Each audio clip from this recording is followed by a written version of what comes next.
Hello friends, Gayatri క్రియేషన్కు స్వాగతం. గాయత్రి క్రియేషన్లో ఈరోజు మనం జొన్న రవ్వ ఉప్మా ఎలా తయారు చేయాలో తెలుసుకుందామండి. ఇది చాలా టేస్టీగా ఉంటుంది, చేసుకోవడం ఈజీ. ఎప్పుడు మామూలు బొంబాయి రవ్వ ఉప్మా రవ్వతో కాకుండా జొన్న రవ్వ ఉప్మా చేసుకుంటే కూడా చాలా బాగుంటుంది.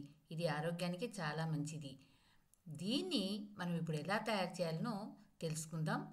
దీనికి కావలసిన పదార్థాలు: 1 కప్పు జొన్న రవ్వ తీసుకున్నానండి. ఇది సూపర్ మార్కెట్లో కూడా దొరుకుతుంది, లేదు మనం జొన్నలు నానబెట్టి ఆరబెట్టి రవ్వగా కూడా తయారు చేసుకోవచ్చు. 1 ఉల్లిగడ్డను ఇలా సన్నని ముక్కలుగా తరిగి పెట్టుకున్నాను. 2 స్పూన్ల వేరుశెనగ గింజలు, 1 టమాటాను ఈ విధంగా చిన్న చిన్న ముక్కలుగా తరిగి పెట్టుకున్నాను. ఇప్పుడు తర్వాత కావాల్సినవి: 1 స్పూను శనగపప్పు, 1 స్పూను ఉద్దిపప్పు, 1 స్పూను ఆవాలు, సన్నగా తరిగి పెట్టుకున్నటువంటి 3 పచ్చిమిరపకాయలు ఈ విధంగా ఉండాలి. 1 స్పూను జీలకర్ర, సన్నగా తరిగి పెట్టుకున్నటువంటి కొత్తిమీర, కరివేపాకు, అల్లం ముక్కలు. ఈ విధంగా ఇంతే అండి, ఎక్కువ అవసరం లేదు. మామూలు ఉప్మా లాగానే దీన్ని తయారు చేసుకోవచ్చు, కాకపోతే కొంచెం టైం పడుతుంది. మనం తర్వాత వేసుకోవడానికి తగినంత నూనె. ఇప్పుడు దీన్ని ఎలా తయారు చేసుకోవాలనో మనం ఇప్పుడు తెలుసుకుందాం. ముందుగా స్టవ్ వెలిగించుకుందాం, కడాయిని పెట్టుకుందాం. 1 స్పూను నూనెను వేసుకొని జొన్న రవ్వను వేసి బాగా వేయిద్దామండి. దూరగా వేయించాలి. ముందుగా మీకు మాట, నా ఛానల్లోని కథలు మరియు వంటలు మీకు నచ్చినట్టయితే ఓ లైక్ చేయండి. మీ బంధువులకు, స్నేహితులకు, తెలిసిన వాళ్లకు షేర్ చేయండి.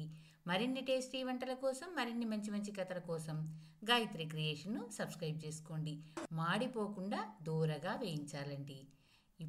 ఇప్పుడు మనము ఈ పళ్ళెంలోకి ఈ రవ్వనంతా తీసేసుకుందాం. దూరగా వేగింది. అదే బాణలిని పెట్టుకొని 3 స్పూన్ల నూనెను వేసుకుందాం. వేరుశెనగ గింజలను ఇందులో వేసి దూరగా వేయిద్దామండి. ఏదైనా మాడిపోకూడదు. 1 స్పూను శనగపప్పు, 1 స్పూను ఉద్దిపప్పును వేసి దూరగా వేయిద్దాం. అప్పుడే ఇవి సువాసనగా వస్తుందండి. అంతవరకు వేయిద్దాం. 1 స్పూను ఆవాలను వేద్దాం. ఆవాలు చిటపటంత వరకు వేయిద్దాం. 1 స్పూను జీలకర్రను వేసి ఇవన్నీ బాగా వేయిద్దామండి. తరిగి పెట్టుకున్నటువంటి పచ్చిమిరపకాయలను కూడా వేసేసి అన్నీ కలిపి వేయించేద్దాం. అల్లం ముక్కలను కూడా ఇప్పుడు వేసేసి వేయించేద్దాం.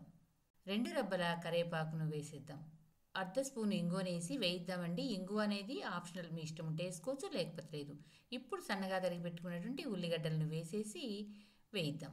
సన్నగా తరిగి పెట్టుకున్న టమాటా ముక్కలను కూడా వేసేసి అన్నీ కలిపి బాగా వేయించేద్దాం. ఈ విధంగా బాగా వేగాలి, మగ్గాలండి. ఇప్పుడు రుచిదైనంత ఉప్పును కూడా వేసేసి బాగా కలిపేద్దాం. మూత పెట్టి బాగా మగ్గనిద్దామండి.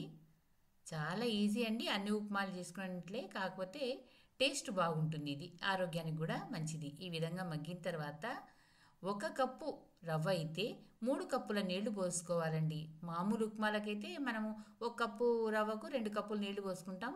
ఈ జొన్న రవ్వకు మాత్రం 3 కప్పుల నీళ్లను పోసుకోవాలి. ఎందుకంటే ఇది లావు రవ్వ కాబట్టి ఉడకడానికి టైం పడుతుంది, నీళ్లు కూడా ఎక్కువ అవసరమవుతుంది. ఇంకంతా మామూలు ఉప్మా చేసినట్టే చేసుకొని సర్వింగ్ బౌల్లోకి తీసుకోవడమే. అయితే దీన్ని అప్పుడప్పుడు మనము కలుపుతూ ఉండాలండి, లేకపోతే అడుగంటుతుందన్నమాట. ఈ విధంగా నీళ్ళన్నీ బాగా మరలుతున్నాయి కదండి. ఇప్పుడు మనము ఈ విధంగా బాగా మరలాలి. ఇప్పుడు మనము రవ్వను వేసి బాగా కలుపుతూ ఉండాలండి.